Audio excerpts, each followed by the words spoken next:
So I have two videos for this topic, and our topic is what is your motive, why you wanted to develop, or why you wanted to be a spiritual person. The topic for our first video is kung ano yung mga triggers why you wanted to have a spiritual awakening that is related kung ano yung motive mo of why you wanted to develop your spiritual path. Okay, dun naman sa ating next video, dito naman, I am explaining kung ano yung mga expectations mo kapag nagkaroon ka ng spiritual awareness or while embarking on your spiritual journey. And both in this video, binanggit ko kung ano para sa akin yung pinaka-simplest form of how to be a spiritual person. And in the second video, binanggit ko kung ano ba yung process na ginagawa natin, why we have to ask ourselves of these questions. So hopefully you watch the full video so that you really understand the concept that I am talking about in this video. See you there.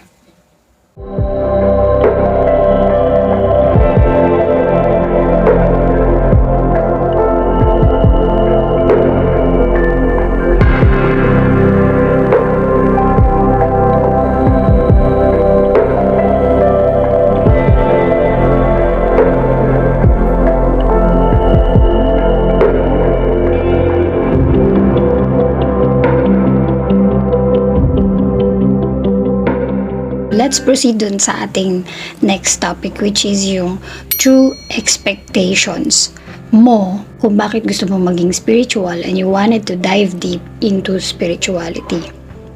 How far could you go for your spirituality?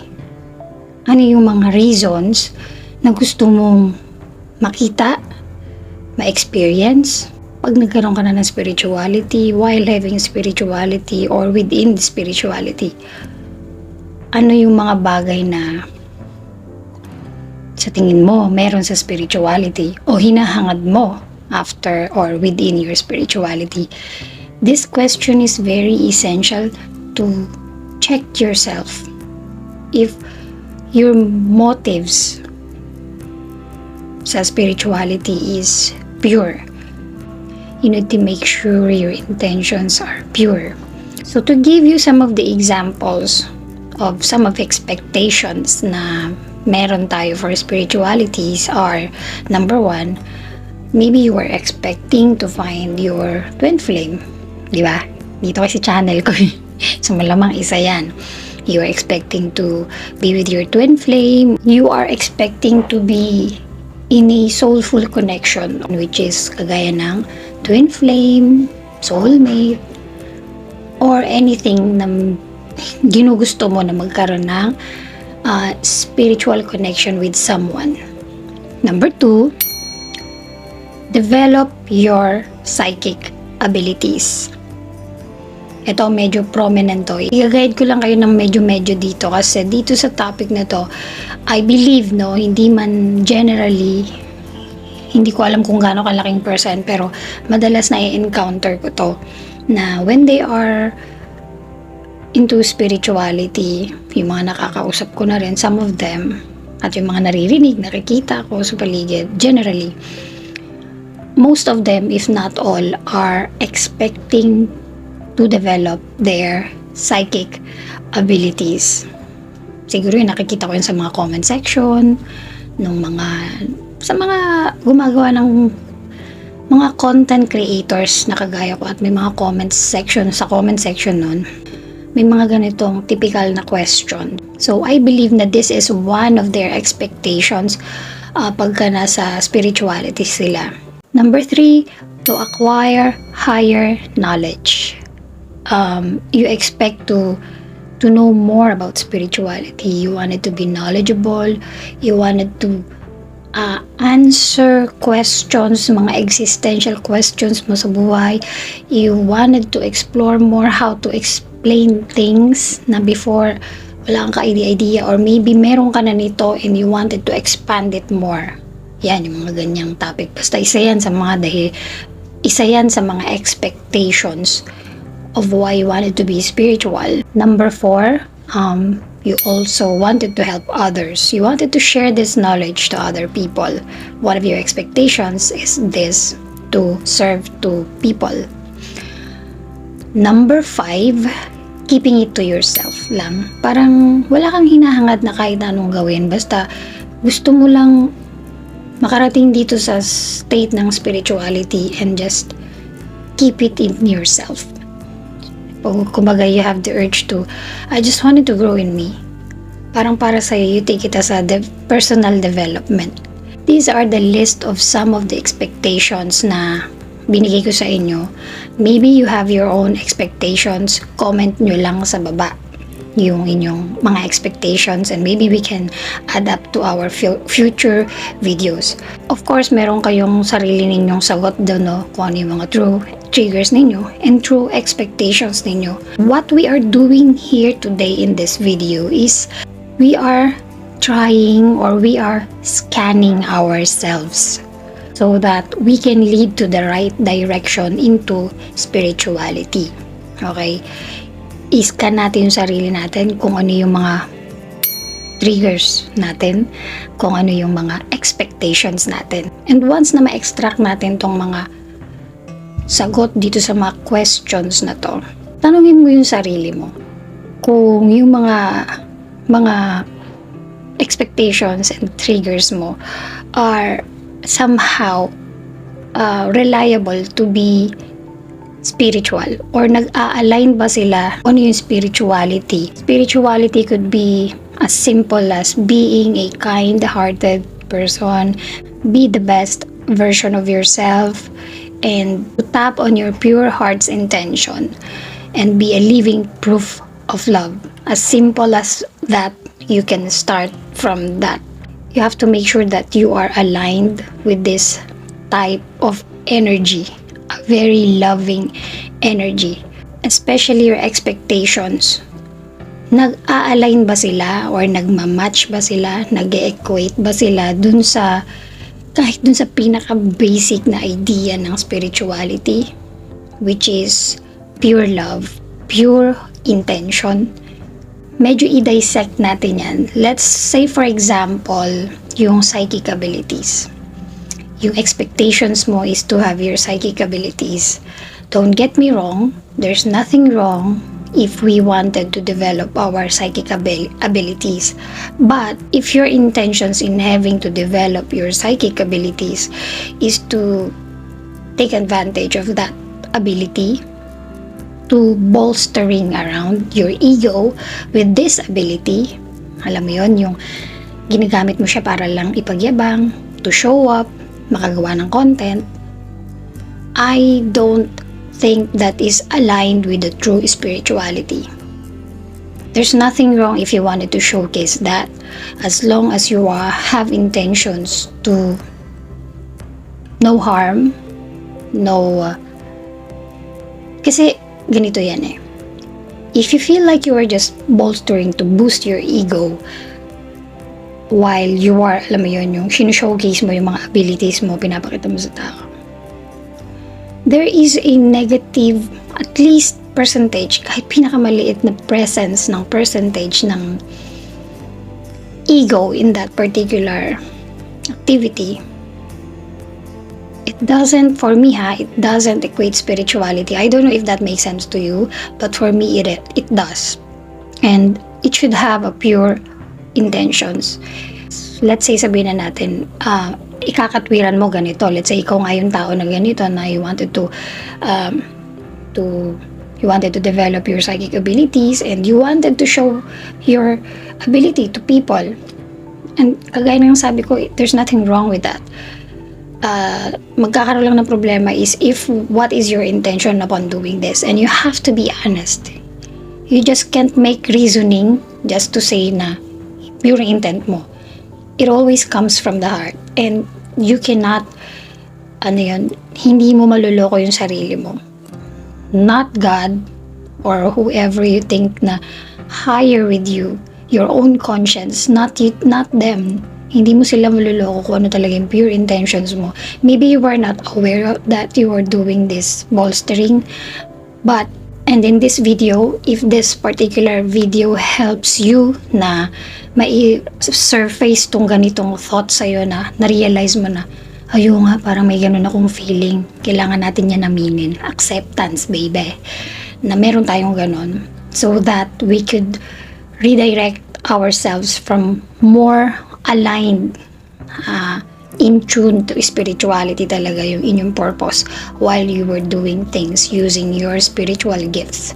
Okay, so while you realize and discover this particular na mga nangyayari sa'yo about your spirituality, and you realize na there is someone somehow off in your direction or way of doing, the only thing that you need to do is to accept that you are doing this, and that you are doing this and this, and you have to change it, transmute it, transform it into a better energy. So kung ang intentions mo, meron kang ganitong klase ng intentions, anong gagawin mo? Ititigil mo? Kasi sabi, hindi daw yun aligned. No. You just have to clear your own conscience, your own heart, your thought form, na you have to find the best purpose why you are doing these things. Kasi if you have your own set of pure intentions in your mind or goal, sabihin na natin pure intentions is equals to your pure goals, then dun ka papunta. Because that goal, your pure intentions, yun yung gusto mo mangyari. And yun din yung magiging direction mo. And I believe that is the right way to do spirituality. Okay? So isa pang example nito is that people have learned a lot, lalo na ngayon. Kagaya ng sabi ko, there's so many informations in the internet. And then when we learn things, we try to, we want to help other people. Yan, yung intentions natin clear. But at times, nasosobrahan tayo. Because we learn, we know some things as on spirituality, then there is someone na nakilala mo or kakilala mo na sa tingin mo, they need to hear this, they need to understand spirituality, then alam mo yun, pinipilit mo na maintindihan nila to, but hindi sila yung tipo ng tao na maiintindihan to or hindi agad maiintindihan to. And then parang alam mo yun, ini-insist mo sa kanila. There's nothing wrong with doing that. There's nothing wrong of the purpose that you wanted to help. But always remember, when you are trying to insist things, if you think na kailangan nilang marinig yun, tell them without any expectations that they will accept it. Kasi the right time will come to them when they will going to accept that idea. Maybe that particular time, kaya medyo nagkakaroon kayo ng clash, yun yung nagiging hindi magandang situation whenever you are insisting that this idea, if people are not ready yet, they are not receptive yet. So better yet, if they don't really accept it, just leave it like that. Let's respect every single person's timeline when they will readily accept these ideas about spirituality. So, nakita mo yon, if you are not aware of what are your true intentions and true expectations, things might get wrong along the way within your spirituality if hindi natin ginagamit yung awareness. That's why spirituality, meron din yung sinasabi natin na spiritual awakening or spiritual awareness. Yun mismo yun. You need to be aware in every single thing that is going on with you. That if you are into this kind of journey, all you have to do is to switch on your consciousness, your conscience, your awareness, and to make yourself wide awake every time in every single thing, whether outside yan natin or inside natin, inside of our mind, our heart. Because we have to make sure that having these spiritual gifts, having this spiritual ability, knowledge, is not an advantage. Okay? Make sure that we are not using this to take advantage of other people, to take advantage of the situation. Okay, so it's also a hindi siya nakadirect sa alignment ng spirituality kapag ganito yung ating way of thinking or feeling. Kumbaga, you are just feeding your ego. Diba? So, napakalinaw ng message ko na yun. Make sure na hindi natin to ginagawa para lang magyabang. No. We have to clear that intention. There's nothing wrong kung yun ang nangyari. Yun na yung nangyari. But we need to learn from that, and then let's transform that. Let's change that and redirect ourselves dun sa right direction ng spirituality. So, remember na ang ego, it controls the mind. Ibig sabihin na ang ego, kinokontrol niya yung utak natin, yung everyday na mga ginagawa natin. Dahil ang ego, ito yung nagbigay sa atin ng mga worldly description natin. Kung ano tayo, ano yung meron sa labas, ano yung mga paniniwala, ano yung dapat na meron, yung mga ganun. Yung mga expectations natin sa labas na dapat meron tayo, mga expectations natin sa sarili natin na nabuo natin all through these years of our lifetime. And that's how and what is our ego. Kung ano yung paniniwala natin as of the moment na in spirituality, kailangan nating makontrol yung activity ng ating ego. But rather, our ego should be our helping hand in our spiritual growth instead na ito yung mag-block sa atin to accept the changes that needed to be done in spirituality. And yung kagaya ng sabi ko, yung heart is equals to your true north. Yung heart natin, ito yung ating physical compass ng true north natin. Siya yung nagsasabi sa atin kung ano yung totoo nating direction, kung ano yung totoo nating gusto, totoo nating desire coming from our heart. So, iba lang to sa ibig sabihin ng hindi yung puso na pag-ibig, ha? Hindi yun. Yung deepest desire ng heart mo of how you wanted the world should be. Parang ganyan. Near to that kung hindi man yun yung exact. Pero yung there's no such thing as perfect world. Diba? Walang ganun. But how you wish the world to be, parang yun yung nag-equate sa question na yun or dun sa term na sinabi ko na yung heart is yung physical north direction ng ating soul or ng ating will or ng ating desire. And it should be used balancedly with our ego. So from learning all of these triggers and motives that you have and from everything na sinabi ko in this video, na-realize mo na ba kung ano yung motive mo sa spiritual awakening na gusto mong i-embark? If yes, comment lang kayo dyan sa comment section natin. And if no, well, manood po tayo ng marami pang mga videos or maaaring you observe more in your day-to-day life. Hindi naman natin kailangan lahat manggaling sa internet. Hindi naman kailangan lahat manggaling sa mga ibang tao. Most likely, para sa akin, most likely, yung nangyari sa akin ng awakening ko, it always starts sa akin din. Siguro kasi from my life experience, konting kwento lang ng aking triggers and expectations.